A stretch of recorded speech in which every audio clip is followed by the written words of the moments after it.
Kenji second life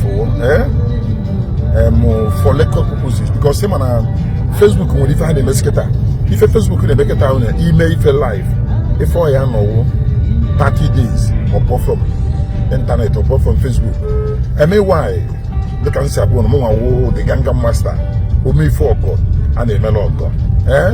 Prophet in Kayo, yeah, if the man I'm out from the Manayeji, Mepunyo, come on, Mepe Minister.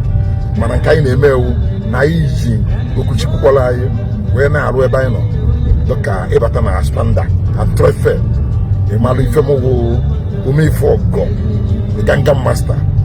IKK, Fakam, Unyu Muzungo to Newi, Naro, and meanwhile, can get straight to my points, just like we get Nigerian Ivory Coast about war. Oh no, that very day, I knew we got that, and I'm drag. Get who's Bukuna. If I come Nigeria, what us, mana due to lovers of football, Nigeria, Chukutradio be able to put Nigeria about one goal. Ivory Coast about two. I don't could have them go on me. Go and check what internet talk on page. I will tap that. So, if you work every time you could be for Mbaka, almost on your horn and you pay every time. Moge, Governor Zuko, Yakuchi, Fokuro, 11 father from Enugu, many things. As if I say so, so my confidant said, they can say man hand so. But it's obvious, Hannah was in good time. So, Manu, I could Oruno to Tao 5th of January, February, March, Tao 5th of March, 2025. Nabu, Nalum, Kanana, Nanabu, a voice here. So, actually, Mundema, Evangelist Ebuka Obi, Kahabwe, where more IKK Fakam, Nona, Trefe, as Panda precisely, as Wafia, Bana, Umuino, as Panda, Arimana, is on the Chupornoro. He got a Marayamu church. I have a woman ministry, Marachuna Bayu. Stadio Chukuna Bayu, Chuku Srimba, Evangelist Ebuka Obi, in the way could be Tagaranya, Nya Jamie, peace. Reverend Father, Ejike Mbaka, I'm on Mbaka, what did you come on there? There was so many mistakes become back and begin. Manachus, Pastor Nabam, Father Ebuka Mbaka, who dare not know. You gotta go home mistake, not our own way. You got that. If I can't abom all the while. Even where it's no in attack on Mbaka or who's a political father. My name is everything, could go down. Jopachu is a Basalo, Reverend Father Ebuka Mbaka, Ejike Mbaka. I can't abandon Reverend Father Ebuka Ejike Mbaka. Kawonwe. I know you're not Yoku, or no you're Nebusiaga. We end up in shame. We end up in shame. If I can abandon, no you're not Yana, Reverend Father Ejike Mbaka, now we end up in shame. Message and remember more than 30 times. There was a time in the corner na Father Ejike Mbaka won more anointing Elijah with the Takron and the Chupu can have semu no yana Father Mbaka war we still end up in shame. I can have a revolution in it. More young Grecan, Amoyan Catholic, Manona Mana, Chukunezimos. Chukuna Bama, the movie Chuku Baram, a test left and right, front and back. Umuri Chuku Bagumu, who fake. Oh, when they have a problem. Bama going to have hey, what on hey, Mapo, boy, and Demara will take out. Was one they could be much where I had some more. Tia and I will take out within 2 days. They make them too much test. Nandono, they got out of women are ready. My Chukuna Bamuku. From our them from age of 12 years. In fact, from age of 7 years, not 12, from age of 7 years. So, can if you baram, if you baram, move video and then record the share when post on Facebook. Call a for a recording purpose. For now, if you Evangelist Ebuka Obi, go and make peace with the Reverend Father Ejike Mbaka and the other priest. If you are gonna have a home, oh, will pity don't know. Oh, will look the pity don't know. Oh, will look the pity don't know. And the followers are here.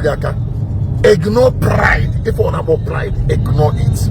Quickly, the other case, Chukuslembago Barosso, go to New Guru, Kega Banine, one look also, you make a peace Reverend Father Ejike Mbaka ma eme ma ọ maghị eme Chukwu si n'onwe n'ọnya sendere ya n'ọnya kwa na arụ ọrụ ọkụta Chukwu gwa mgbago ma ọ eme ma ọ maghị eme ma ikwetago Chukwu siri Moses m gbago na from 9 to 5 years and the peace ya n'ihi eme eke mgba mana ọ na-ime eke mgbe ọ emebi more thing mana ọ na-imeghe na from 9 to 5 years if I'm talking about 2025 that means from 9 to 2030 ị gotago n'ihi ekweta na eziri ozi ya you can investigate me ife Chukwu gwara mgbago ka m gbara go ị gotago ma kpara go you are anointed mana onye amụma aha m agba onwe. I remember oge case of Ahab bịara uru onye amụma ndị amụma ji eju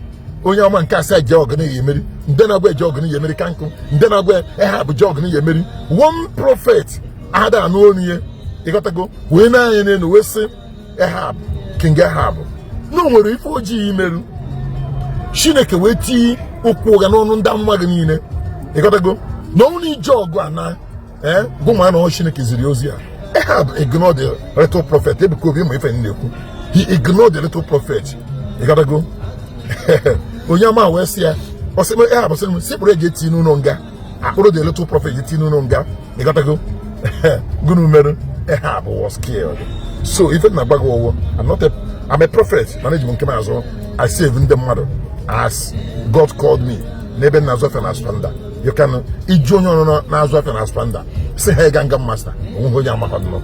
So ama no nwere ndị splendor gona ha na-adụ mma. Ọ tụrụ efe gona ha na-adụ mma. You gotta go.